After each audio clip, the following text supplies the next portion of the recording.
everybody. Welcome back once again to the Retro Wrestling Review USWA podcast. I'm your host, Gene Jackson, coming to you from always as Retro... Let me start that over. Hey, everybody. Welcome to the Retro Wrestling Review USWA podcast. I'm your host, Gene Jackson, coming to you as always from the Retro Wrestling Archive in Gadsden, Alabama, along with producer Smokey, who's making it happen behind the scenes. Before we get this thing going, we've got to welcome my co-host. First up, he's your favorite podcaster's favorite podcaster. It's Josh Briley from P3 Radio. What's up, Josh? Man, living the dream, Gene. How's it going with you? I'm doing a little better, man. I got sick day after Thanksgiving. I woke up I was running a fever and hacking and coughing and congested and all that nonsense. And my wife had some medicine left over that she had from a few weeks ago, and it was good stuff. Had some codeine in it, so I got loaded up on that. And oh wow, you was on the lean, different thing. Yeah, you swinging and swerving. When we get to the third episode of the WCW podcast on Chi-Town Rumble, bear that in mind that I'm loaded with all sorts of cold medications and codeine and this and that. So I haven't had the courage to go back and preview any of that yet. It may be great or it may be the worst thing that has ever happened to podcasting. We shall see. But speaking of the worst thing to ever happen to no, I'm just kidding. Here we go. Let's bring on our other co-host.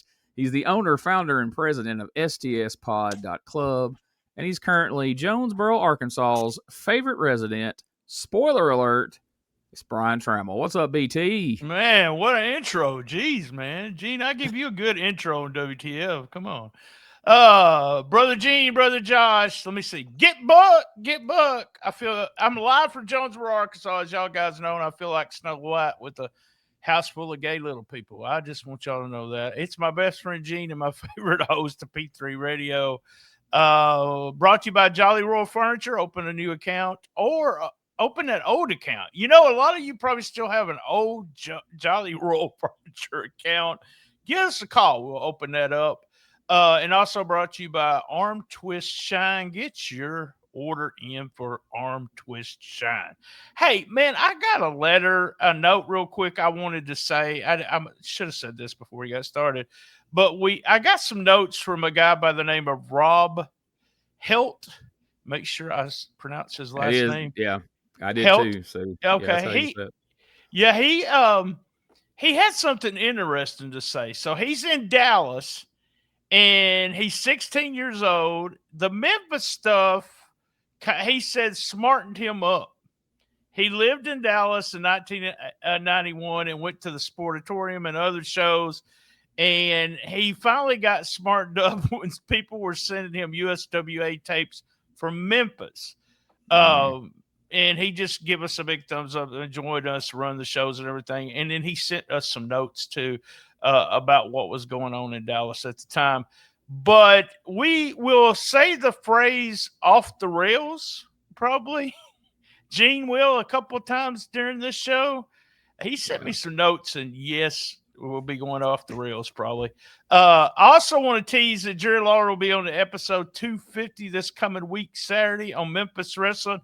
And the reason I said this is that they used Burt Prentice's voice in the promo videos to introduce Jerry Lawler, which I thought was really cool.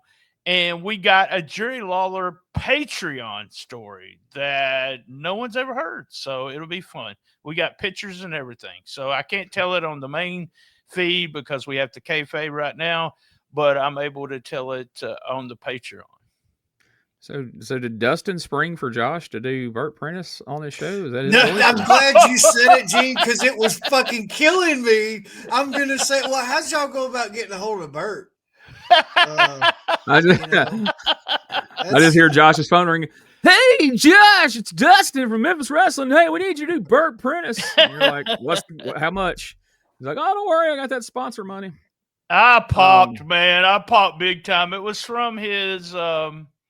what was it called? USWA? No, USA Championship Wrestling. Yeah. It was from that. He had introduced Lawler, I think, for Lawler's retirement match or something. Oh, God. Yeah, there had to be hours of that to use because he brought Lawler in every other week, it seemed like. So I popped I'm big sure for it. I was yeah. like, "Oh, it's Bert," and I had to tell y'all about it. And everybody that listens to the podcast, everybody that listens to our podcast, both seasons of this USWA know how much of a big fan we are. I don't know if I ever told you guys this, but I'm in the Bert Prentice book. Oh, I was going to send you a copy so you could find that out, but yeah. I'll have to.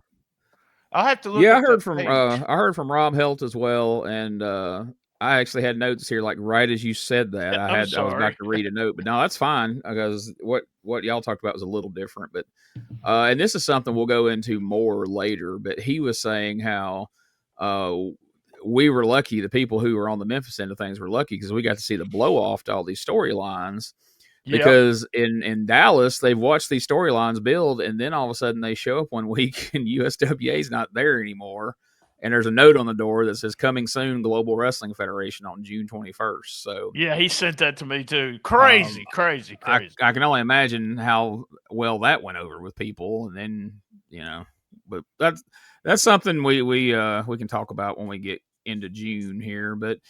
Right now, we're going to head back to May 18th, 1991 for an episode of USWA Championship Wrestling. Dave Brown and Michael St. John are both with us this week and kind of give us a rundown of what to expect. And our main event is going to be Dr. Tom Pritchard and the Dirty White Boy, Tony Anthony, taking on Hot Stuff Eddie Gilbert and Brian Christopher. And the minute they said that, I had to pause the show and look to make sure I had clicked the right one because I'm like, we ain't seen Brian Christopher in weeks, and he's all of a sudden in a main event tag match with Eddie Gilbert. But no, this was the right one. So not really sure how that come to pass, but I'm happy we're starting down that path slowly but surely now. And we also hear that Eddie Marlin is going to have an announcement about a controversial ending to last week's Loser Leaves Town Southern Heavyweight title match. And if there's ever been an understatement, that being controversial is definitely that. So buckle up, folks. This is going to be one of the more storyline heavy episodes we've ever covered, and this is going to prove that that's not always a good thing. It's good to have a lot of storylines, but they need to be good. They need to have some rhyme or reason to them. Shit's about to get convoluted as hell. Get ready. Opening match, Ben Jordan taking on Rob Golden. I found it ironic that last week, Ben Jordan fell into the opening match by accident because Steve Kern didn't make it to the studio on time. But this week, I guess maybe they must have been happy with the way that turned out because they're opening the show with Ben Jordan. You know anything about this newcomer, Rob Golden, guys? I'd never heard of him. Yeah, I'd never, but he looked real like he was one of the local outlaw guys. Yeah. He looked real familiar. And then with Jack Diamond on this show again, he might have come in with Jack because Jack worked all these outlaw shows in this area. So that's what I'm thinking. Ben Jordan, just want to make a note. He got a big pop from the crowd. Did y'all hear that? I was like, geez. Speaking of big pop, are you going to show that clip? Oh, yeah, we're going to show the clip. We'll get there in just a second. So, yeah, that's what I'm thinking, that maybe after the good match he had last week and the reaction he's getting from the fans, they're like, well, hey, let's see if we can do something with this kid. And they throw him in here with this Rob Golden, but I'm the same way. Rob Golden, the whole time I'm watching this match, like, man, he looks familiar, but I can't place him. But I know I don't know the name Rob Golden. No, if there's anybody out there, there's probably somebody out there that did the outlaw stuff more than I did. I could probably ask Bill about it, a Rush, to see if he remembers who Rob Golden is. But I had a suspicion of who it was, but I can't get a real good, clear look at his face. Well, all right. Well, let's take a look. And if you're listening, let's listen to this clip of Ben Jordan taking on Rob Golden. Got him with the drop kick right under the chin. Yeah, he got a good one on him that time. Golden made a good move a moment ago as Ben Jordan was coming over for the cover. He turned so he couldn't get his shoulders down. There's a count of two. He got it. Golden may be out, catching that drop kick right on the chin. Boy, that's like a right hand from Mike Tyson. Ben Jordan getting the victory. Yeah, I think he did knock him out. He didn't even struggle much. Referee Paul Neighbors is there checking. Ben Jordan gets the win, and a good one here. The time on it, 2 minutes, 11 seconds of action. We've got referee Paul Neighbors is going to attend to him. Calling for Eddie Marlin to get some help. They're going to. Dang! Wow.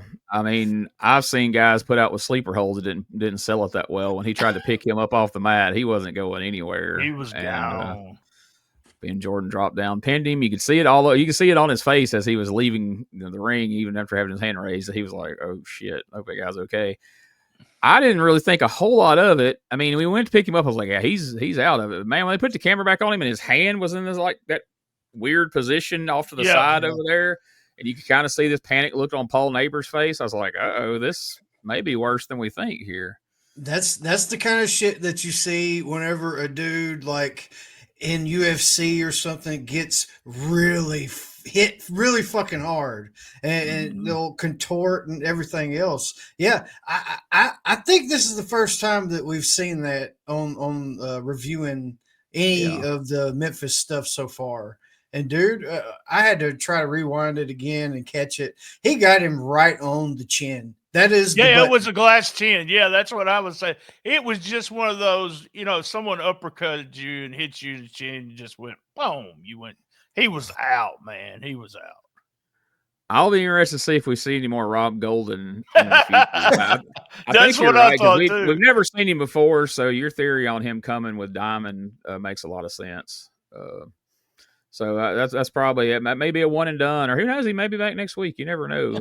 He may really like coloring books now. You never know. Yeah, I like to color. He might have to do the wheelchair gimmick like Troy Graham did at this point. But so next, they would have a see and say though. That would. We get a very special guest, if you know what I mean. Let's bring him out right now. All right. So next we see a video replay of the Steve Kern versus Dr. Tom Pritchard loser leaves for 30 days match. It's a no disqualification match. At one point, referee Paul Neighbors gets knocked down. Eric Emery sneaks in with a chain, nails Kern. Pritchard pins him. Neighbors is still groggy. Kern, despite being cheated, he must leave town for 30 days. So we got another promo from Steve Kern here. He won't leave. Every week we say he's done, and then he shows back up. So even after he's left for 30 days, he's going back on our screen with one more promo, and he acknowledges the 30-day forced absence, and puts over, he's going to be in Florida and all the stuff you expect him to say. And then he says Pritchard's going to be hearing in his head, Kern's coming. So he's saying he's going to be back. Will he? I don't know, but we shall see. I don't think so. I don't think so, but it's going to keep a little bit of air of mystery there. And y'all don't have to listen to BT when he says he don't think so, because BT's been saying for 6 weeks that this is the last time we're going to see Steve Kern. He shows it next week. I don't know what the fuck I'm talking about. And if he does or doesn't come back, I promise you it has nothing to do with that goddamn stipulation match whatsoever. Nothing to do with it. Well, he start with WWE very shortly after this? Yeah, he starts chewing tobacco very regularly. Not long from now. Yeah, I thought so. Bear in mind, people, that on the show, we didn't show it here, but on the actual show, we just saw a clip from a match last Monday night at the Pipkin building, which proves there were cameras there and they were recording. They recorded a match between Tom Pritchard and Steve Kern. But somehow, some way, the Southern Heavyweight title loser leaves town match didn't either A, didn't get recorded, or B, someone purposefully destroyed the footage because it would have been on the same tape as the other matches, right? Not like everyone recorded on its own separate tape, but somehow there's no footage of this next match. I felt like I needed to clarify that before we move into all this, because you listening or watching at home, when you hear them say there's no footage, you can be like, but we just saw footage from that match, and we're going to see more footage from other matches as well. Eddie Marlin comes out and explains Jamie Dundee's absence, saying he gave him an extra week off.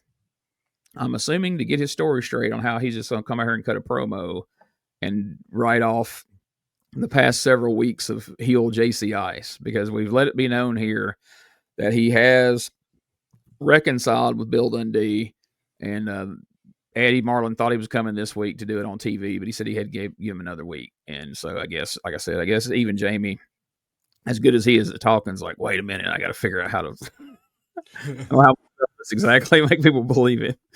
But remember, it's Memphis, Jamie. You really ain't got to try that hard.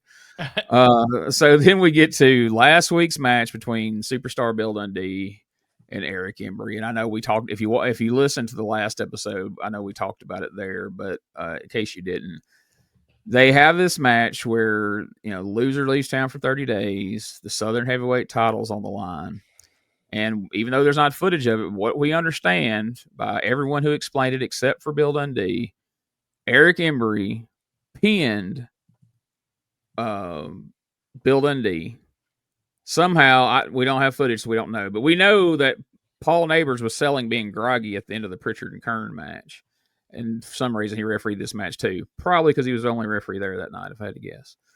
But anyway, somehow after Pritchard is pinned, or Bill Dundee's pinned by Eric Embry, the referee raises Bill Dundee's hand and declares him the winner of the match.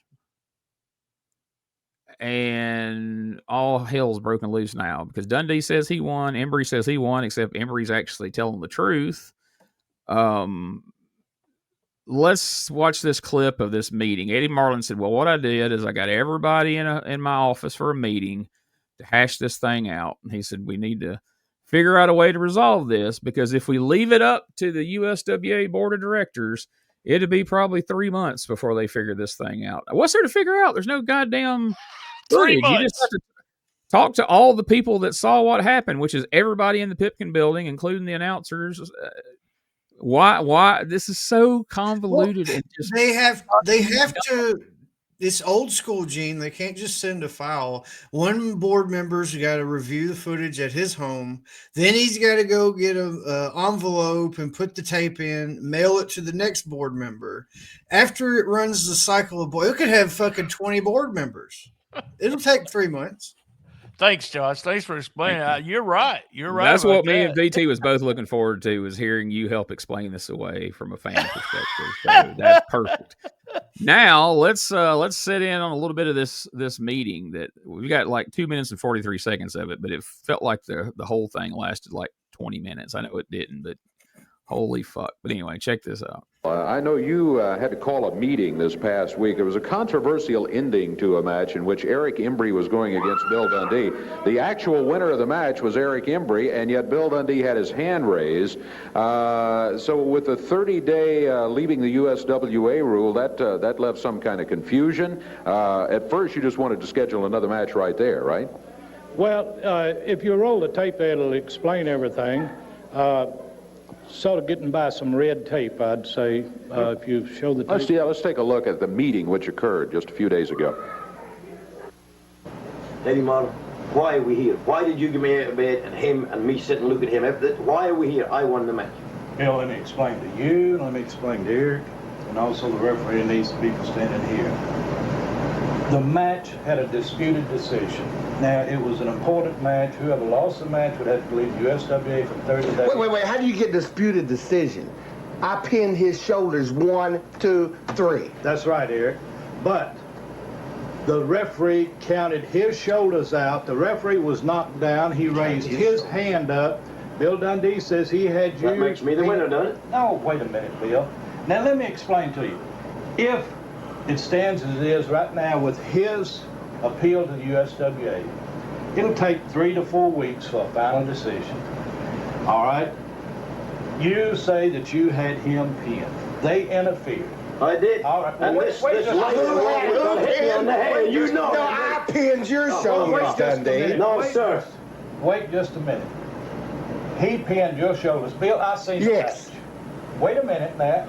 I'm trying to get it straightened out where neither you nor Eric will have to leave the USWA on a disputed decision. If it was clear cut 1, 2, 3, I don't care which. What was it? It was clear cut. I pinned it 1, 2, 3. Your goofy Tennessee referee is the one that made a mistake. He come over and raised the wrong hand. Let me tell you something. Just show the tape of the match, and it's clear, cut, and dry. Well, I win, you leave. No, we don't have a tape of the match. Why? Whoa. Why isn't there a tape of the match? You got tapes of everything, man. That's all you got to do. Your Tennessee referee was sleeping in the ring.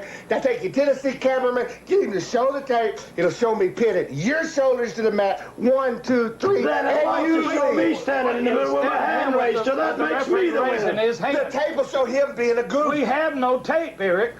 Where's the tape? I don't know. No tape. Just wait just a minute. That is the reason we're trying to have this meeting. Do you want to leave the USWA on? And it just goes on from there. And on and on. This is one of the longest, most chaotic segments we've seen on USWA.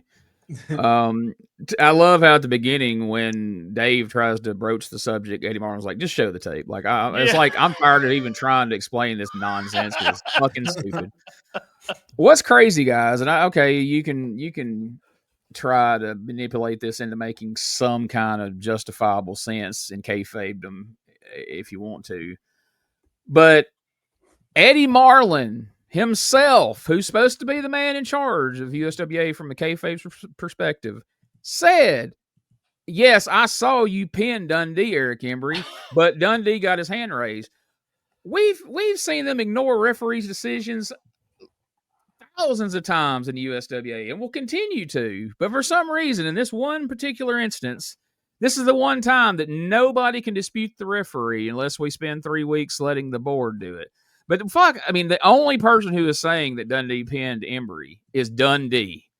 Everyone else agrees that Embry pinned him. Where's the fucking controversy? This is fucking stupid. So stupid. Make it make sense, Josh. I gotta disagree with you, Gene. I understand why they're doing this because I mentioned just a little bit the last show, maybe Patreon or end of the show, I can't remember, but there was this big deal, and there are people now that still think that Greg the Hammer Valentine is a former WWF champion because of this exact thing that happened fucking 1980 or 81, whenever the fuck it was.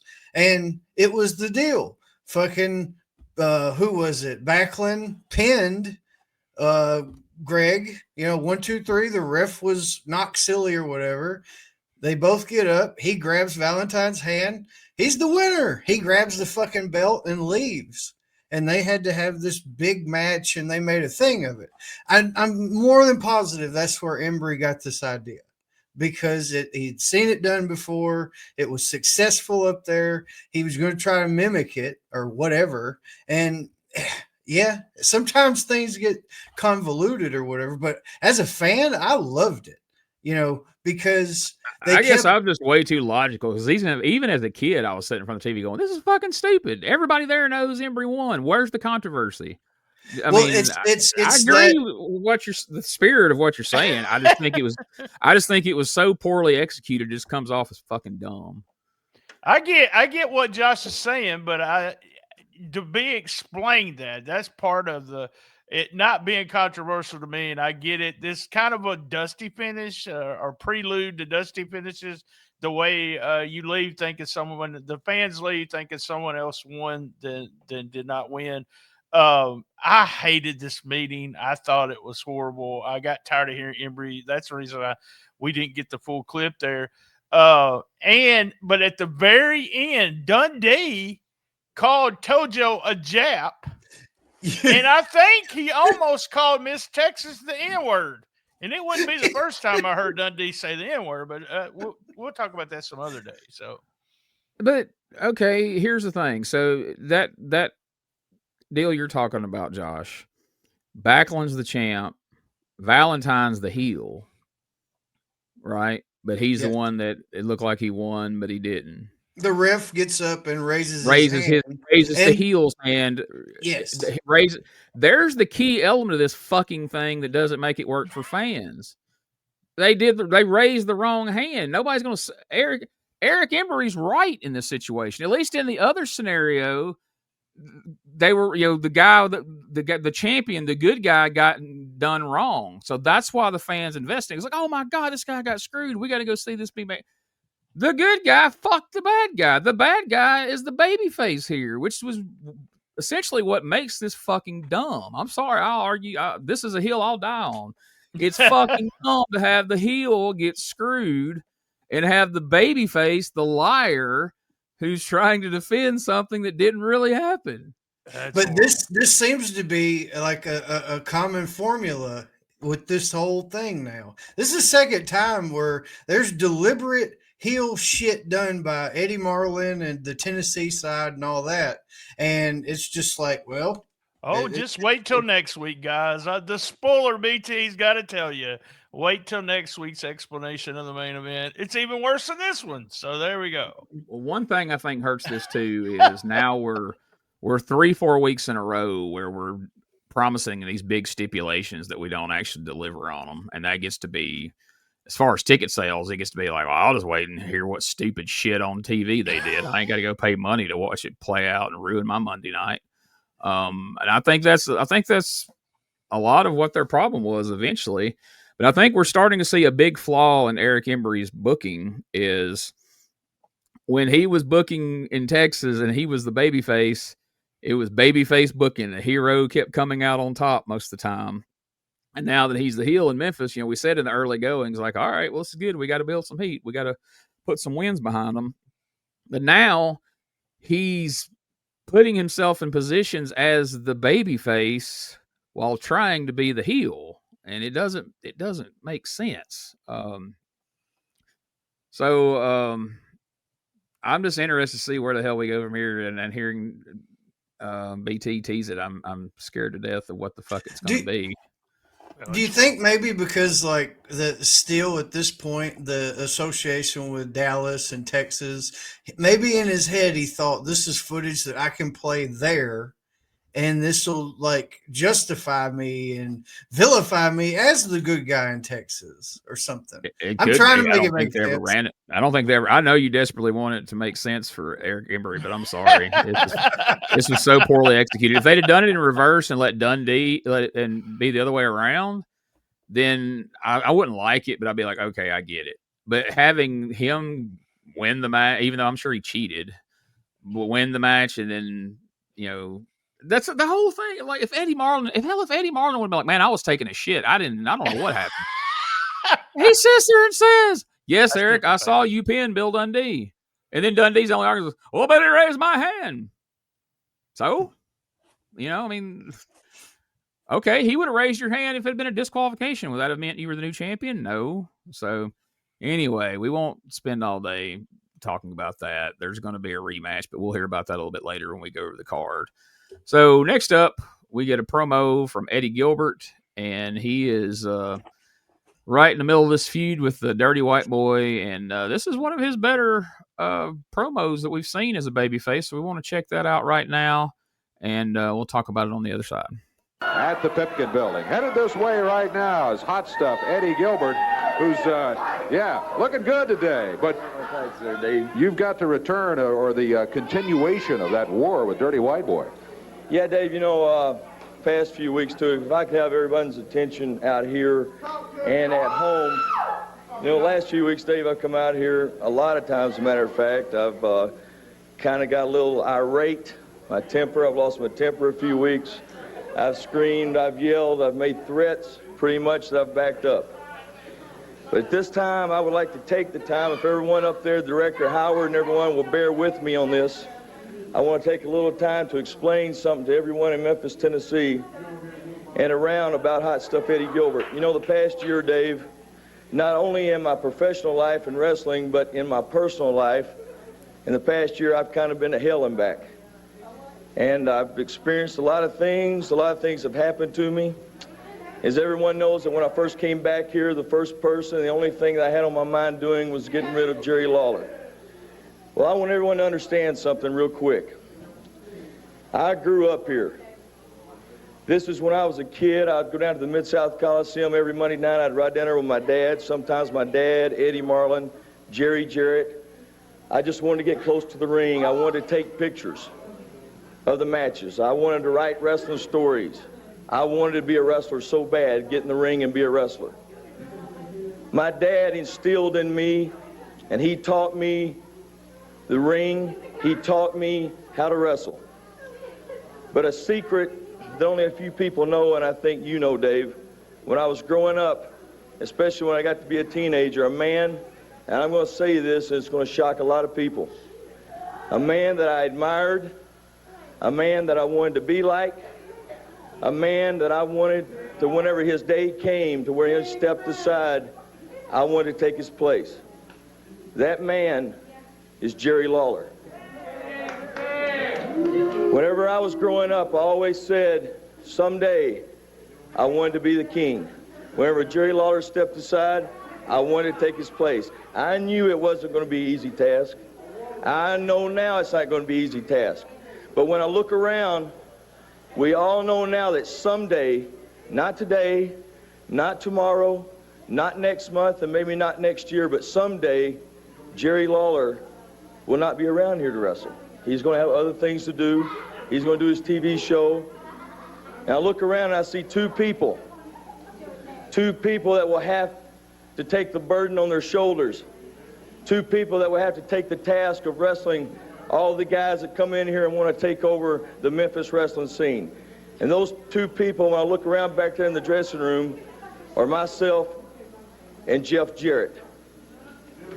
Well, last Monday night at the Pipkin building, I took my first step in knowing what it's like to be a person like Jerry Lawler and Bill Dundee and legends like Jackie Fargo and Jerry Jarrett and Eddie Marlin and my dad, because Tony Anthony jumped me before the match. Before the bell ever rung, he jumped me and he hit me with a chair. Oh yeah, it's happened to me before, Dave, nothing new. But he beat me, and he beat me, and he beat me, and he beat me in the head. And Howard, if you can get this camera to come in close on my head right here, you can see that I had about 10 lacerations that was done Monday night to my head. And I want to say also to referee Paul Neighbors, I want all the people in Memphis that were there Monday night, I don't want any reflections on Paul Neighbors. He did what he thought was right. He stopped the match because he was worried about my health. I begged him time after time not to do it, but he did it. With Tony Anthony, I said last week, at one time I considered you a brother and a family member. Well, this coming Monday night, the Pipkin building, it's no stopping for blood. And I want to tell you right now, people, I know what my future is. I know the task I have. And I'm going to leave you with one saying, a saying that I learned from watching Jerry Lawler. Tony Anthony, you mess around with fire, brother, and you're going to get burned. So I found that interesting because to my knowledge, y'all can correct me if I'm wrong, that's the first time Eddie Gilbert has told like his honest to God backstory in a promo on television, right? The whole, growing up a fan of Jerry Lawler and all that kind of stuff. Or am I forgetting some other time that he's called upon that in that nature? Not like, well, I watched you as a kid and I want to knock you off, but more, that he inspired him and all that kind of stuff. Yeah, I was going to say he may have alluded to some of that shit during that whole "This Is Your Life" Jerry Lawler thing that he did, but never like this was truthful, like you said. That you could tell, like he was shooting, feller. yeah, he was shooting on that. That was a real good promo. I really liked it. His head looked fucking horrible. Did y'all see that? Jesus Christ! And also, he ended the promo as usual with something. It's like the whole promo is good, then we have to do that a whole fire comment, and I'm just like, well, it's not as bad as the other ones, but damn. Yeah, I don't know. It's like somebody has drilled in his head that you always have to sign off a promo with a catchphrase of some sort or something. I don't know. It's off kilter from everything else you just said. But to me, this feels like the first true, sincere babyface promo we've got. We've gotten what felt like all right, this is me. This is Eddie Gilbert trying to be a babyface and the yelling and the this and that. But this seems like it's the first time he showed a side of himself that he wants people to like. Everything else has been, I ain't a good guy. I fuck these Texas guys. But now he's not fighting a Texas guy. He's fighting another Tennessee guy because Dirty White Boy was famously from Bucksnort, Tennessee. So I guess he decided he had to take a different approach. But I liked it. I thought it went over real well. So we'll see. We'll see how this feud with the Dirty White Boy continues to progress as we move along through it. Next up, we got a tag team match. Jeff Jarrett and Robert Fuller taking on Gary Scott and BT's former tag team partner, Jack Diamond. What did you guys think of this match? I mean, I thought it was pretty good, but it wasn't like, anything to write home about or whatever. I mean, again, Fuller ends with that patented finisher, right?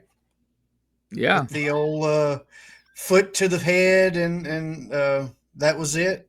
I thought maybe it was a mistake last week. Maybe the match got fucked up. That was what we all thought. But no, he put the stamp on it this week. He's like, no, this is my finisher. Strange finisher. I like the match. I got some with the Diamond being in there. I'm marking out because it was my buddy from high school. But I thought it was funny because he was running his mouth this time, and you could see he's added a little size from the off season, as they like to say, already a tan and a few pounds. So it was funny. By the way, I've got a tattoo with a barcode that, and I know this is morbid as fuck, but it has his death date as part of the number of the barcode there. So Jack was a real shoot friend of mine. I don't just bullshit about that. And also Gary Scott. Did y'all know who Gary Scott is? The name rings a bell, but I can't place him. I reached out to Brian Turner about this because I had put Gary Scott's name in. He was a jobber for WWE, but another name came up, and I was like, "Is that Gary? It's Gary Valiant."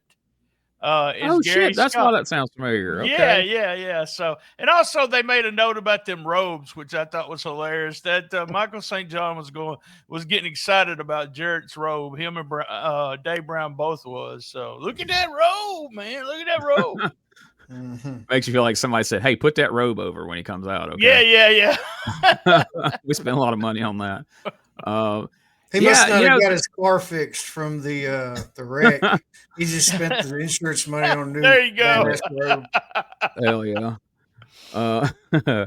The only thing I'm wondering, for years and years, famously, Robert Fuller's had a loaded boot. And, I would see if he was kicking the mat behind the referee's back right before they go into that spot, I would think, well, that's what they're selling, just the loaded boot. But he doesn't kick the toe of the boot or anything, so I guess it's just supposed to be just a really badass kick, I guess. But man, what a weird thing. I view it almost as like being disrespectful in a way. It's all it takes to end your ass and lay my dick across you. Yeah. Because he makes sure to put his dick on whoever's face, like all the time. That Tennessee hog meat's doing the work. I'm just laying them down on the mat. It does the rest.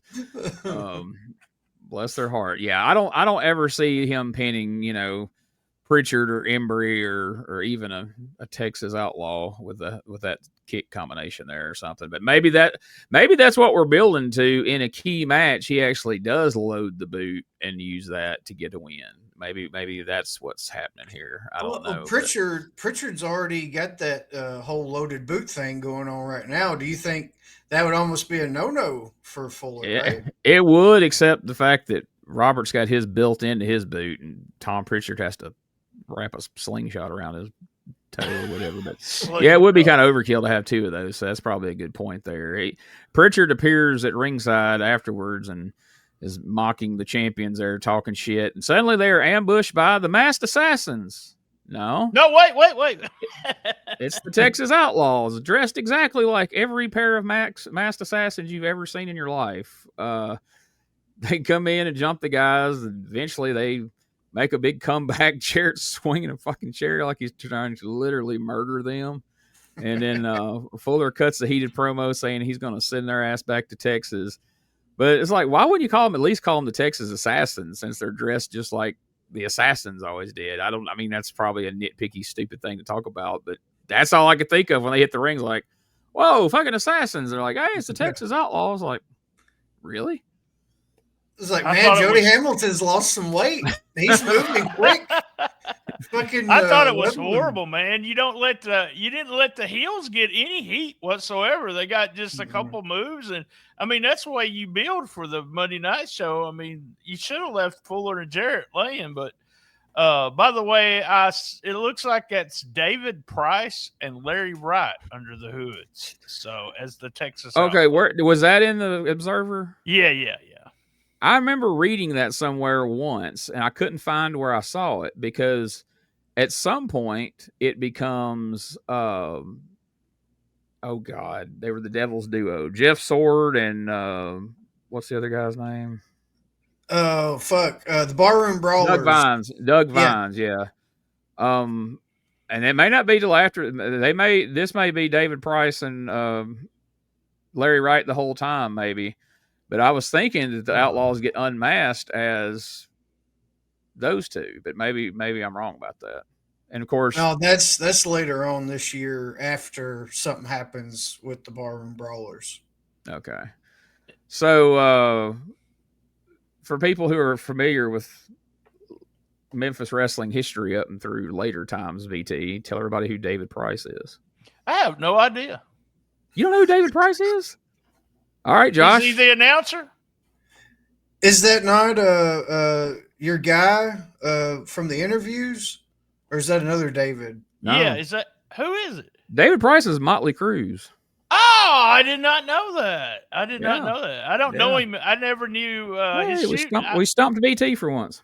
Yeah, I was around. Yeah, he wrestles Flair, I think, as David Price in Kansas City. He wrestled a shit ton of people as David Price. He was on a bunch of those I don't St. Louis shows at the. Some guys I didn't even know their shoot names, because you work around them. There's a big long story about that, but me and Gene have talked about that before. Well, it's funny though that this popped up because we just saw Larry Wright on some footage we did a watch along of, and we both pondered: did Larry Wright? Like, how long he wrestled before this? How long did he wrestle after this? So here he is popping up in 91. So I'll reach out to Motley about that, see what he says. All right. Next up, we got a video feature on a newcomer to the area, Hurricane Walker, and show some different highlights from Hurricane. Can I tell y'all I was promoting a show. I wasn't promoting. I was booking a show in Malden, Missouri. I don't know if I've told this on this podcast or not. And I'll tell you what the announcer and the promoter said about a guy that looked just like Hurricane Walker. Let's just say he told everyone that a good colored wrestler was coming into Malden, Missouri. So I just want everybody to know Hurricane Walker's here. So that's how you're saying that's how he announced it as like a teaser. He announced it over. Yes, he announced it over the intercom. There was 3 black people sitting in the crowd in the back of the crowd. I don't mean that as racist, but that's true. And I was booking, but I was a heel manager. I was sitting backstage and heard him say that and ran to the front of the building and grabbed the microphone and started cutting a promo. Then I said, "You can't fucking say that." But we had Derek King, Tattoo, Bishop. I've had all kinds of fun with those guys with that comment, talking to them about that. But you talking about wanting to dig a hole and get in, and I felt he's like, "You can't say that." Well, I wasn't going to say the N word, and I was like, "And here's a big announcement for those 3 fans at the back of the room back there. You'll be excited to hear we have a colored wrestler coming in next month." That's all I can think about. And he's a damn fine colored wrestler. One of the best colored wrestlers there is out there. Check him out next month. Oh, wow. That's awesome. Well, for what it's worth, defender of racial relations. For what it's worth, the Hurricane Walker promo video, it did one thing for me. It made goddamn Jimmy Backlund look like $1 million fucking dollars. He was, dude. He was so fucking good with every little thing. He made that motherfucker look like $1 million. And even with him gaining all that weight and becoming a heavenly body and all that, it didn't fucking matter. He was still as smooth. But dude, slim trim Jimmy Backlund, that was a badass motherfucker. Yeah. Yeah, it's ironic. It's when his body got to looking bad is when he became a heavenly body. The irony there is just...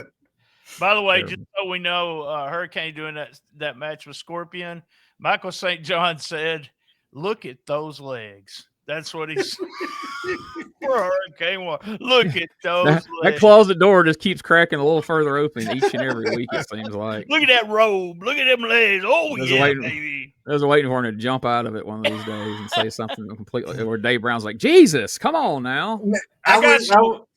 Go ahead. That would be hilarious if we found out that's really why Curtis Thompson left the area. I couldn't deal with this shit anymore. In our mind, that's why. Yeah, that's why. I got some Walker stuff after you cover everything he does here, so I got a few little tidbits here. All right. Well, to Josh's point, we might should have brought Jimmy Backlund to Memphis for this match because match with the Scorpion was not. I mean, if you were trying to sell him for Monday night, you probably should have just shown that video and then let him do his segment out here, or probably not even do the segment, quite honestly. But you definitely didn't need this match. It didn't really do him any favors. I mean, he had a couple of bright spots in there, but not much. And so after the match, Miss Texas confronts Walker, and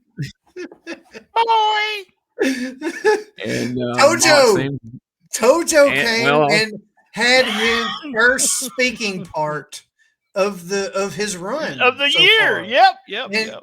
And I remember him being a lot better on the mic. It's like it was half of Tojo. He just didn't seem like he was very into it or something. I don't know. He's like he's not vicious anymore or something. And that in my mind, I could feel that. And it's like, I almost think that's why Miss Texas snatched the mic and started doing her shit, was because she felt bad for Tojo. He wouldn't lighten that ass on fire like he usually would. That's true. I mean, I heard Eric Embry say in an interview one time that he felt bad for Tojo. He knew the situation Tojo was in at the time, and he initially got him a job in Dallas, and which eventually rolled into the job at Memphis. So I think Tojo was just here because he needed to be, not because he wanted to be at this point. So I guess that's why I kind of feel like he's phoning it in. I don't think his health was it was any great health at the time either. And we know he won't be around a whole lot longer, unfortunately. But anyway, so Walker says something to the effect of, "Where I come from, women don't talk to men like that." Tojo ends up whacking Walker with a kendo stick. Again, not one of his most memorable kendo stick shots either. But the Texas Outlaw Assassins come running out and join in. Walker fires up and single-handedly takes all three of them until Dr. Tom comes storming out and challenges Walker. And this is how we get our match for Monday night. But they have a little bit of a skirmish there, and eventually Jarrett and Fuller hit the ring to even the odds. But we just thought the Assassins looked bad getting beaten up by Jeff Jarrett and Fuller after jumping from behind. But hell, Hurricane Walker was handling both of them along with Tojo and Miss Texas. So, boy, we are not having a strong... Man. They didn't get no heat. We are not having a strong showing for the old Texas Outlaw Assassins, which is what I think I'll be calling them. That's some dog catcher vibes, dude. Strong dog catcher vibes. Like, we need a T-shirt, Texas Outlaw Assassins. And just that mask. That's literally what they've mistakenly been calling the Texas Hangman for weeks now. Yeah. You notice that? They would call them the Texas Outlaws at least 3-4 times. since they've I been could see Lawler being a smartass. They're like kind of sitting around and making some decisions. They're like, well, I got these two guys. We can throw some masks on. What can we call them? Hell, call them Texas Outlaws. That's what Dave and Michael St. John's been calling the Texas Hangman the whole time they're here. Okay. Walker only stays. I had a few notes about Walker. Oh, he I'm actually sorry. worked. He worked WCW as jobs. I don't know if y'all remember that. And then he also went to Japan right after this, working at FMW. It looks like he worked. Man, they were working the fuck out of him over there. Like every couple of days, he had a match. But he was only in Memphis for, it looks like, he worked Monday night, which I'll give the result later. He worked Jonesboro, that one show, and then he worked the Monday night after Jonesboro, Saturday night, Monday night after Jonesboro, and that was it. He was gone. He was out of here. So you know what that means. He got his first week's paycheck. And he was back to Florida, I bet. He worked the that's where he Pipkins did most of his building. stuff. Yeah. He just he worked Tom Pritchard both times in the Pipkin building, and then worked Master Blaster, who was one of the Godwins. It was Canterbury, right? Yeah, that was the Master Blaster. He worked him in Jonesboro. Okay. But yeah, he had a career. I looked at him. But he didn't have a career in Memphis. Just put it that way. So. And Miss Texas made me feel uncomfortable calling him boy like 3 times. Boy. Boy. Yeah. Yeah, I feel like maybe Tojo was supposed to lean into that and he didn't. So Miss Texas did it for him, like you said. And it feels weird for Miss Texas, but it didn't have the same effect as it would have been if Tojo, oh, you'll tell you, boy. Anyway, let's move away from that pretty quick. I think that was double racist there with the I mean, if any race that's not white insults another race, is that racist, or can they just all do it amongst? I think that question. I don't know. Never mind. I'll strike that from the record right now. Anyway, let's go to. We're going to actually watch. We got so. By the way, BT did the clips for us this week. Thank you very much, BT. Yes.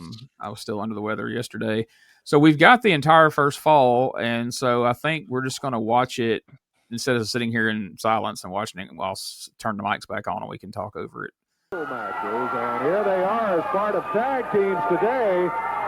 Let's see if those two tie it up during.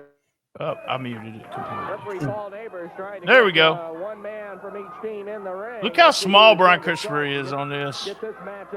Oh, yeah. He hadn't increased his vitamin regimen yet. That's right. Him and Jack Diamond hadn't talked to each other. What kind of tights are those? Jesus Christ, Eddie. That's some Hawaiian inspired tights. I like it.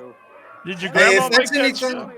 I don't know, but she did make Eddie some shit during '91. I know that for sure.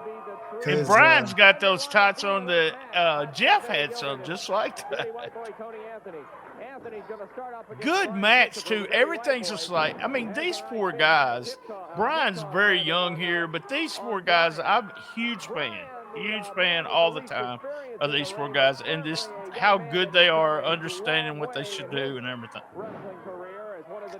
I recently saw an old shoot interview with Brian, and he was talking about how small he was when he started out, but he's like, I didn't really think much of it because I wasn't any smaller than Jeff Jarrett was when he started out. He said, and in fact, when Jeff started getting so big, he said, I pulled Jeff aside and was like, hey, man, what do I need to do to get big like you? And he's like, I've just been working out, and was like naming like these supplements he took. And Brian's like, yeah, okay, Jeff. All right, man. So he completely kayfabed him. Beautiful drop kick. Jeez.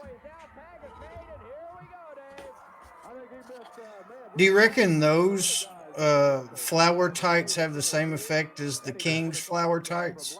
I don't know. They just supercharge him? I don't know. He seems pretty fired up today, so they may. Kind of similar to the Zubaz effect, as we saw in '93. Brian's looks just like, now Tom and... I would have liked to seen a lot more stuff with Eddie and Brian. Yeah. And Eddie talked about in that promo earlier, that, he respected his dad, and he was a fan of his dad, but he really patterned himself after Jerry Lawler. And I feel like if you watch Brian, and I know you, BT, you've made this point several times, you watch Brian, he's obviously a big fan of his dad, but I think he patterned his ring work much after Eddie Gilbert. Stuff like that, Eddie's doing a little bit. Eddie also does something on his tippy toes a couple times, and Brian stole that, and Dustin Starr ended up stealing it from Brian. So Eddie Gilbert's influences went, a long way. So listen to it, looking as good in the ring today. He's looking at Eddie Gilbert now. Well, this is the beginning of the end for Tony Williams here. Once Brian starts breaking away, he's pretty much going to be stuck in enhancement until he goes Power Pro. Until Kid Wicked. And Randy gives him a push. I think Kid Wicked sounds great on you. It looks good. You're great. You're Kid and you're Wicked. That's how I came up with it. And the sad thing is, Tony was strictly a victim of his height. Because you couldn't take it. There ain't no steroids in the world to make you taller. And even in Memphis, you couldn't overcome. Hey, that's what this one son of a bitch was saying in a shooter review. He said at one point John Studd was like 6'5" or some shit. Yeah. And he took so much that he grew to be 6'10". So. Oh, God. I'm glad a lot of people didn't hear that, because there would have been some people doubling down like, all right, let's do this. I tell you what, though, they got those surgeries now, dude. It's in the U.S. It was in China exclusively for a long time, but they got those limb lengthening surgeries. Yep. Tony Williams could be 6 foot tall. He might make a comeback then. I thought it, you know what they said backstage. You're taking the heat, kid. You know it, don't you? It's like, yeah, I assume so. Because all these three guys are big veterans already. They got a lot of matches under their belts compared to Brian. Oh. And something else he said in that interview, Brian said that he never, because the guy Feinstein asked him, he's like, who trained you? He's like, I was never trained. I never trained with anybody. He said the first wrestling match I ever had was in front of a crowd because I got basically dared. He was standing behind the curtain with him and Tony were backyarders going, man, we can put on a better match than that. And the guy said, really? Go out there and do it. And according to Brian, now Brian could be a bit of a bullshitter at times, but according to Brian, they went out there and tore the house down in their first ever match in front of a crowd.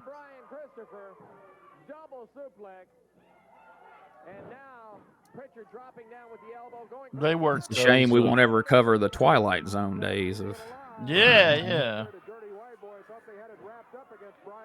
Kevin told the same thing that, he never was officially trained. He just got in there and worked until he got better. So, and Kevin worked a lot more than I ever thought.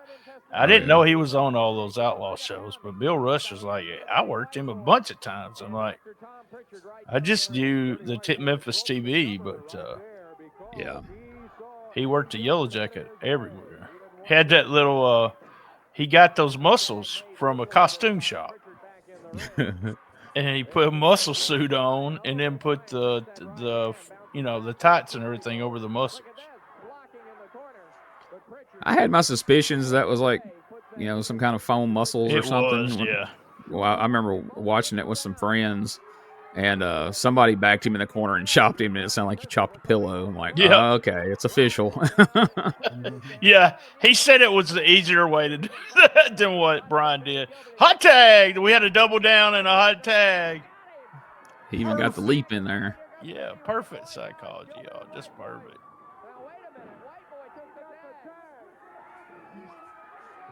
Dang. I love this shit, y'all. Just love it. Gilbert has some of the best punches ever. Well, yeah. Tony Anthony did too, but all these guys are so good, man. Just so good. Oh, shit. These chairs. Every time they wiped out the last day, it's like, God damn it. Oh, that had to suck, dude. Oh, God damn. The referee has counted them both out for fighting on the floor, and they're still fighting on the floor. Oh. Tony Anthony, Eddie Gilbert. Going at it down here. Love this. I know we Ain't get nobody quiet say they while didn't have a watching this. believable brawl at the end of this thing, because, man, they were laying this shit in. All of them are. Yeah, they were. Yeah, big time. God, he's got the cord around his neck. And Michael St. John says, that's my cord. He wants everybody to know that that's his cord. Tom Pritchard back over here. I tell you. All right, looks like Paul has got him separate. All right, so though there was the first fall of the main event. Of course, we would go do a couple of other things, circle back around to the second fall, which, I mean, that just went right into just an outright brawl from the get-go. So I guess right now we can take our podcast commercial break, and then when we come back, we'll run down the card and see what you guys think of everything.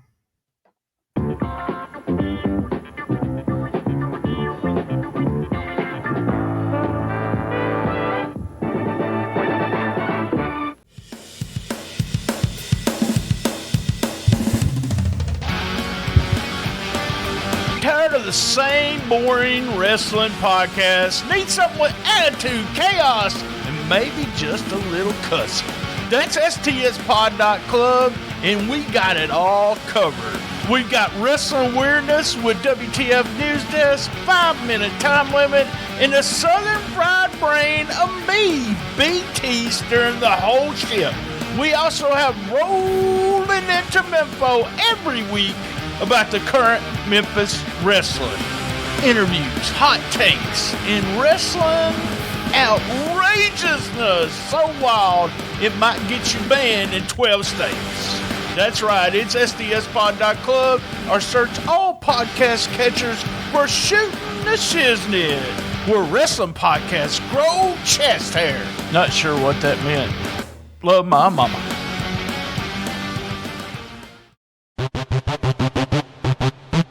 Ladies and gentlemen, welcome to Give Me Back My Pro Wrestling, the podcast that's based on the old school but can still help you find the good stuff from today.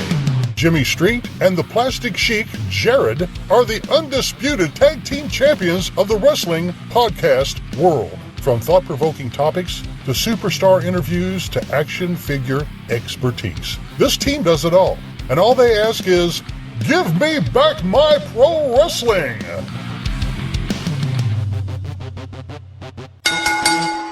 Every other Thursday, wherever you listen to podcasts.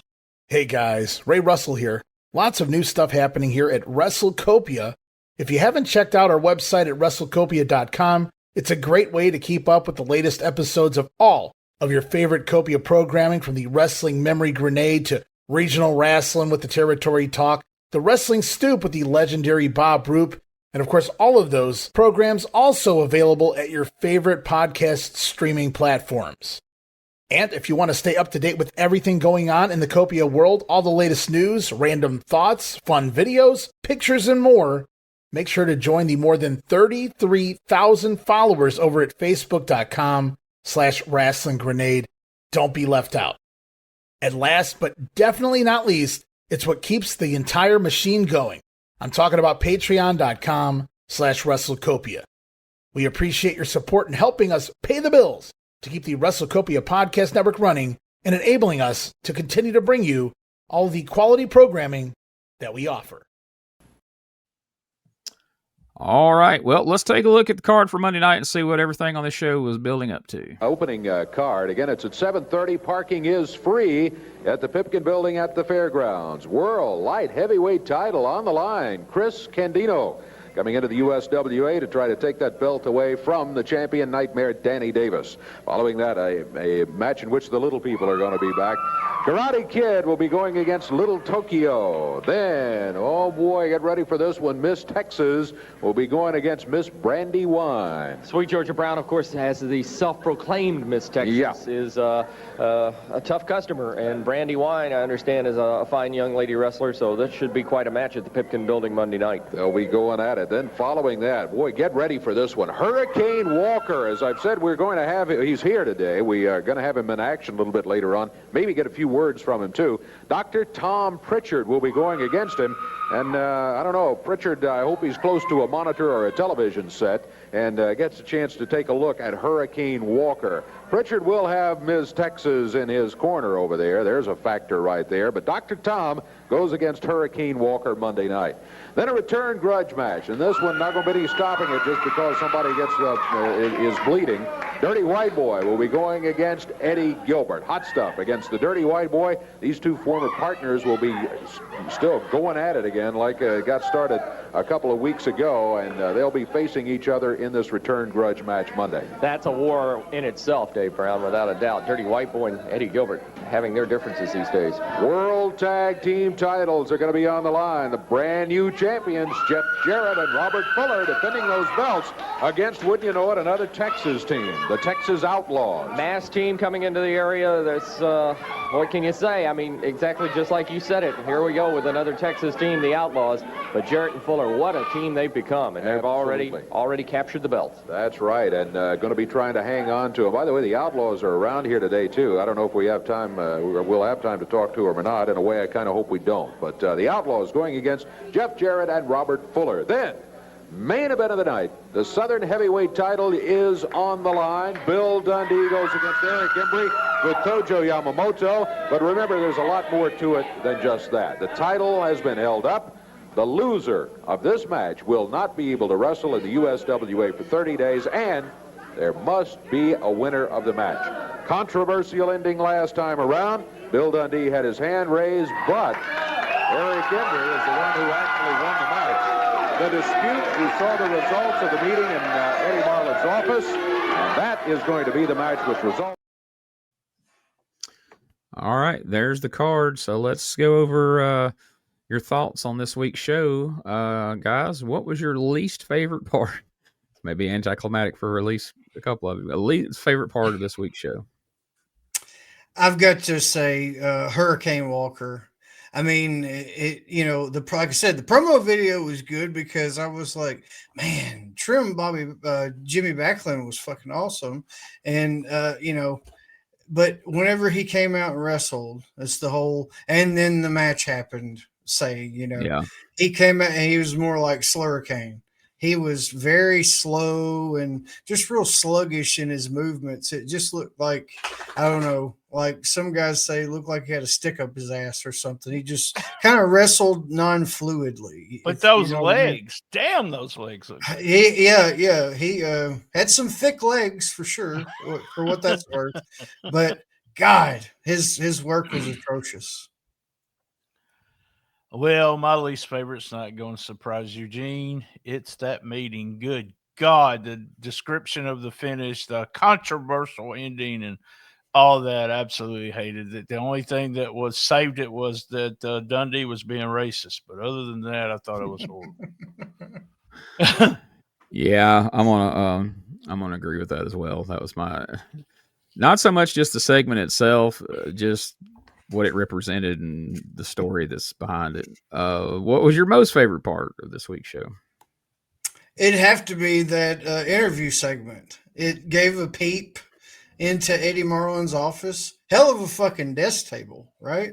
See-through with some Roman type legs on it. Looked like it was big money, big money. I highly think that was probably Jerry Jarrett's meeting room or something in his house, and you got to see Paul Neighbors in a blazer. First time for that. He like something out of a mafia movie. Did you take my shirt off? Yeah. Like he was put a suit on this time if you're going to be Paul Neighbors. Shirt off. All business Paul Neighbors. And, like I said, I know, like, it was obviously going against the whole good guy, bad guy thing. But, like I said, it's not the first time that Tennessee's done some deliberate heel shit. And it's basically told them, you fucking deal with it. And this is the decision. But, they kind of leaned into it. And like you said, it felt like it was at least 10 minutes long when it wasn't. But as far as just the whole chaos, and Bill Dundee was hilarious in that. He was so, and like you said, I was gonna say this after, but you had said it already. Bill wanted to say something so bad. That's why you got that Jap and that whatever you want to call her. Yeah, we might have to put that clip on your USWA Universe or the USWA show Facebook. I think people would enjoy that. If you've ever been backstage with Dundee, you'll enjoy that even more. So there you go. I think something good you pointed out there, Josh. If there had been like a wink and nod to the fans, like, hey, this is Tennessee fucking over the Texas guys. We're getting our revenge. And you felt like you were in on something, I think that could have changed the whole dynamic. But instead, they just looked inept. But hey, this is what I love about the show, that we don't. If it was all three of us just agreeing on everything every time, there would be no point to this. So I was just fixing to say, I love Josh. I'm happy that you have a different opinion and that you're more than happy to voice it. That's awesome. That's what makes the show interesting. That's what makes the show fun. And we've got listeners out there right now that some are agreeing with you and some are agreeing with us. Some have a whole different opinion altogether. And if you do, please, please, please send those to us. We will talk about them here on the show. And you know what's great about the whole thing? I don't have to like publicly denounce you and tell what a piece of shit you are and block you and all that because we disagree on this. People do that, Josh? Yeah, I heard of something like that. Oh, it happens from time to time, usually to me and BT. Oh, well, we are cunts, so that happens. So, or they're cunts. How about that? Dirty White Boy and Dr. Tom against Eddie Gilbert and Brian Christopher was my favorite part of the show. I loved the whole being able to see the young Brian Christopher with Eddie. And like I said, a big mark for all four of those guys. I love the match. The both falls. Like you said, it was just chaos in the last fall. Good to see so much talent in the ring at the same time, and just fun for me. So, for me, I'm gonna go with the Eddie Gilbert promo just because I've spent so much time digging into Eddie Gilbert's life again this past year, working on the book with Doug, and then when I did it 15 years ago the first time. To me, that's probably the closest you're ever going to see to the real guy behind hot stuff on television. That he really tells his true story, so to speak. And I think that one promo could probably do more to connect him with the audience and make him a true babyface that they could have ran with. It's Memphis, it's Eddie Gilbert. It's probably not going to last a whole lot longer, if I had to guess. I don't know. I don't remember for sure, and he'll probably get mad and leave or something. I don't keep remember the timeline of all this. I know he goes to Global soon because he's going to be booking it. But I think this promo could be the genesis of him having a long run as a top babyface in Memphis, if behind the scenes he can get along with everybody he has to get along with. And unfortunately, it's just not an option. But that being said, would you guys buy a ticket to this week's show? I think so. I mean, I for what it's worth, it didn't take long. And like we talked about last week's show, you can insert Bill Dundee in at whatever point, and he could build that excitement and make you think that, holy shit, this didn't take long, but it went from 1 to 10 really quick. And I believe both of these guys, true masters, man, Bill Dundee and Embry in the main event. And the thing is, like, I don't know if the way that it ended last week was just to extend it one more week and try to squeeze a little bit more Dundee juice out of it. Because Dundee juice. I really feel that's right, mate. I may be proven wrong at the end of the show, but I really feel like this may be it for Dundee for at least 30 days. But we'll see. But yes, I'll have to go at least for that one match. So let's talk about that for a minute before we go on. Ahead. Sorry to cut you off. That's all right, but I'm not going this week, so go ahead. Where does this lead? So as you're sitting there as a fan, you're watching this on TV and you're pondering whether you're going to go Monday night, you're pondering what's going to happen. it's hard to call a winner here because, all right, we know Eric Embry's the booker. They don't know that. Back then in 91, most folks don't.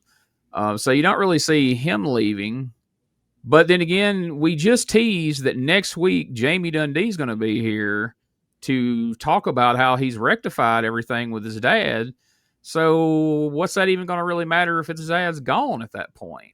So, but Eric's the center of the whole Texas universe. So I think they really painted themselves in a corner booking this match in the first place. And now putting all this emphasis on the rematch where there must be a winner. Somebody's got to leave for 30 days. Title. One of them's got to go for 30 days this time. I don't think there's any way around that. I mean, I guess you could have like the masked kangaroo come back. I'm dying over here, Gene. I know everything that happens. I looked at part of the reason I'm doing this is kind of testing you to see what happens first. You spoil it or your hat blows off your head from all the pressure building up.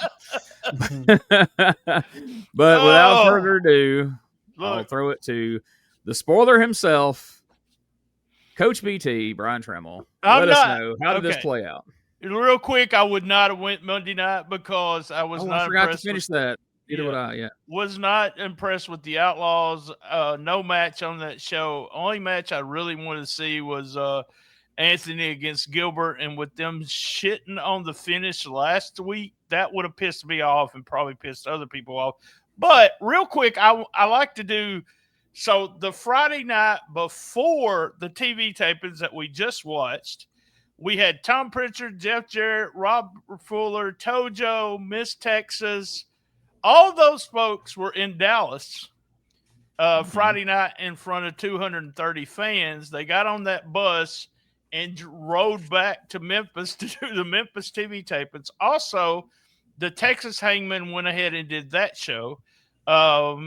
Something that Rob said that I thought was interesting, since we're talking about Texas, the Texas Sportatorium, he said that they never really knew, his little group of people didn't know that Jerry Jarrett was involved at all. And they really did not like the Memphis guys because they work so light. And I think me and Gene have done a couple of wasn't really that good Texas, and we talk about how tight the Texas guys worked. He said you could see right through it at the Sportatorium. Also, just for the hell of it, this day that this show aired, some guys got on the plane, and Eddie Gilbert was one of them, and he wrestled Cactus Jack in a barbed wire match for Joe Goodhart. Also on that card, Jerry Lawler kept his USWA title, beating Honky Tonk Man. And also Al Perez and Buddy Landell beat the Fabulous Ones with Jim Cornette. So that was a busy time right there. And he drew a $22,000 house. 1,200 people Goodhart did that night. And then Monday night, we had – I was wrong because people came out to see this. 825 fans, which is about 75 more than they've been drawing. We had Karate Kid beat Little Tokyo. Miss Texas beat Brandy Wine. Brandy Wine is Ken Wayne's wife. Hurricane Walker beat Tom Pritchard. Tony Anthony beat Eddie Gilbert. VIDQ for throwing fire. So Eddie threw the fire. Jeff Jarrett and Robert Fuller kept the USWA titles, beating the Texas Outlaws. No, they don't get any heat whatsoever. And Embry pinned Dundee in the loserly town match for the Southern title. Embry won the match when Miss Texas hit Dundee with the Texas flag, and he was pinned 1, 2, 3. But the important question is, BT, the pinfall doesn't matter. Who got their hand raised? Well, Embry got his hand raised on this one, okay. But I'm not going to talk about next week's show yet, but this is not over. Let me just say, it is not over, folks. If you look ahead and you watch next week's show, you want to talk about it before we start recording. Remember, we record on Sundays. You can reach out to me or Gene if you got any comments about that stipulation and what happened in the end. It's interesting. We talked about this ever since we started, how great we really like Eric Embry's booking, and this has been a great year. And man, I could just hear the brakes. Oh my God, what just happened kind of thing. So, yeah. And to think of how far wrestling in Dallas has fallen. I mean, the great world-class promotion, the thousands of people they used to pack in the stadiums. 230. They used to sell out the Sportatorium every weekend. And then Joel Goodhart up in Philadelphia runs a little independent show and outdraws them by nearly 1,000 people. Yep. It's crazy. Crazy. Yeah, and they're not seeing any gate. I mean, what, they're doing $5 and $4 maybe? $5 for a general admission and maybe a little bit more there at front row, but you're not. I mean, that place was packed all the time until during this period it was going down bad. And as Rob had told us, we get what Global comes in right after this in June. So yeah. And we'll talk a little bit about that when that happens on here. I mean, I know it doesn't necessarily tie into USWA Memphis. We won't spend a lot of time on it, but we'll talk a little bit about it because it does involve Jerry Jarrett and a transfer of the TV syndication and the ESPN deal and everything that he had through Dallas. But for now, that wraps up everything for this week's episode, that being the 80th episode of the Retro Wrestling Review. Thank you all for have been along for the whole ride, and for everybody who's just recently joined in, and that's quite a few. People have reached out to me and said, hey, I just recently discovered the podcast. And I've had at least 2 people reach out and say, hey, I just discovered the podcast, but I can't find 92. Well, that's because we started with 93, went back to 91, and we're working our way back through. So 92 hasn't been done yet. I know that's strange. We're mocking people for convoluted storylines, and we're doing this show in a convoluted way, but we're just good like that, I guess. But now's that point of the show where we ask Brian what is going on this week at stspod.club. Oh, see, we do Shiznit Minute every day. Go to stspod.club. We talk about the current wrestling scene. We had some thoughts on War Games from last night on there this morning. Episode 1007 was rolling into Memphis 249. This coming week, episode 1008, Gene and I will sit down and do WTF. That's all that's going on. And next week, though, I hinted at this, but it is the 250th episode of Memphis Wrestling, and it features the King, and everyone that was involved with Memphis Wrestling is really shocked. You know, the hell did freeze over apparently because Jerry didn't want anything to do with this incarnation of Memphis Wrestling, and he spent a good time with it. I've seen some videos and some stuff from back behind the scenes, but I have not seen what they do with him. But episode 250, that's quite an accomplishment. I think good milestone. Absolutely. And what happened this week on P3 Radio? Josh, by way of BT. Good episode. Another 4 out of 5 hoots. Remember, it's the podcast always talks about videos, but never gives you the links. Episode 434 is Get a Handle on It. They were recording this during Black Friday, but they had the lights on, I think. Right, Josh? They had the lights Absolutely. on. You can't trust him in the dark. Richard is so scared he'll get fired by anything that he says. I just crack up. Not that people don't get fired because of podcasts, because I have a friend that's lost 3 jobs because of what he said on podcast. They talked about people dying on Black Friday, which we used to see a lot of that. You'd see people. I saw a bunch of stores online this year that looked like there was tumbleweeds in them. People said, fuck that, I'm not going. Richard lost. I want to get this. I want Gene to understand this part of it. But he lost muscle mass when he had a nervous breakdown. Yeah. So in one knee, he lost muscle mass. Yeah. Richard's foot so wide he can't buy cool shoes.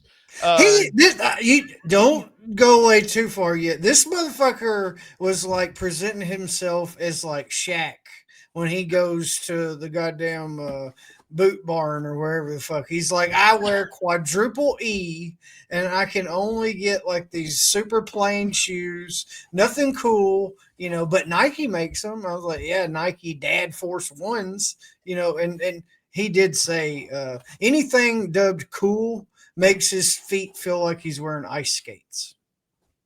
All I could think of was he went in there and bought clown shoes. You know how clown shoes are super wide, yeah. Josh got caught one time putting on makeup, and his grandpa said that's okay. No. Richard jacked. Yeah, that's what happened. Richard jacked off to health class videos when he was a kid. He always makes fun of the holistic medicine because, well, mainly Richard makes fun of stuff that he doesn't understand. But he does understand that WD-40 is the cure for everything. I agree.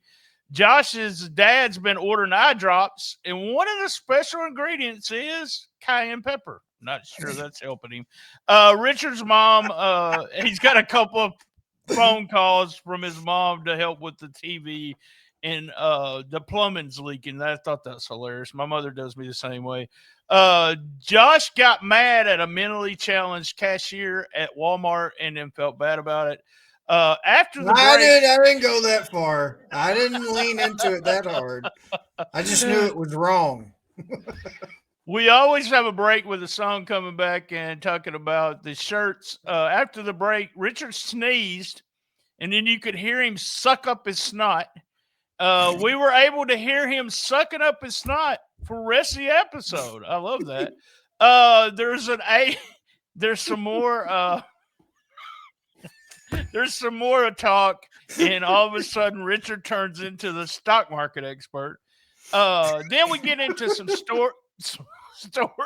How come every week this is becoming more and more the fuck Richard episode or section of the show? Jack Nicholson got a blowjob from a stalker. Hey, I had a stalker. I mean, what the hell, unemployed son impersonated his mother to get her checks for many years, right, Josh? He didn't do complete with the wig, the whole 9 yards, makeup, total Mrs. Doubtfire type thing. Yeah. That's the way the Italian media presented it. Not Norman Bates, Mrs. Doubtfire type thing. Yeah. Only this was a piece of shit unemployed son mooching off of his dead mother. For years. He did it for years. They had two stories to finish the show with a guy tried to kill his wife because she didn't get him a beer. I can't remember. Did he set her afar? He set her afar. He led that bitch afar. Did she die? I don't think so. I don't. And then they had a chicken egg number gunfight. A chicken. They're fighting about how many eggs a chicken gets. So, yeah, good stories, fun as usual. And God, I love that snot sucked up in his nose like that for the rest of the episode. That was a thrill. So, big thumbs up. So, the better the more Richard's mental health improves, the more BT hates him.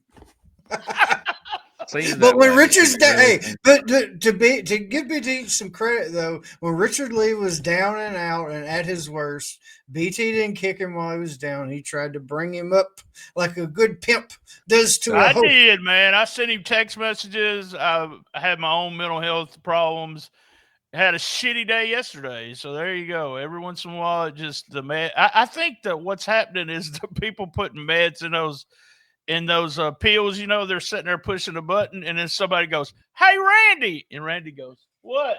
And he just don't get the medicine in the pill. And for some reason, I seem to get one of those every week. But yeah, fun episode. I love you guys. USWApodcast.com is where you can find all the links and everything related to this podcast. Check out the YouTube over at youtube.com/@Retro Wrestling Archive. You can also check out BT's Patreon.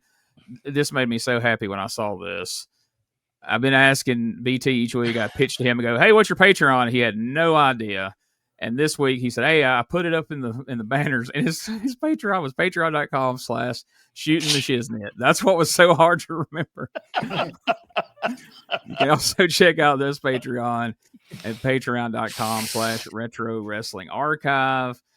And check out the Substack, substack.com/retro wrestling archive. Leave out the ad if you're looking at the video. I got to correct that. And you can get a copy of the Wolfie D book at the now lowered price of $17.99 over at tinyurl.com/Wolfie D book. Anything else you guys want to cover before we go off the air? I'm good, Gene. All right, Gene, just remember, if you said you never shit your pants, you're a fucking liar. Love my mama. Man, I bet she loves having those two sentences pushed together at the end of the show. She don't care. She's hilarious. And let me tell you who's not a piece of shit, Gene. That's Michael St. John. Them big old legs.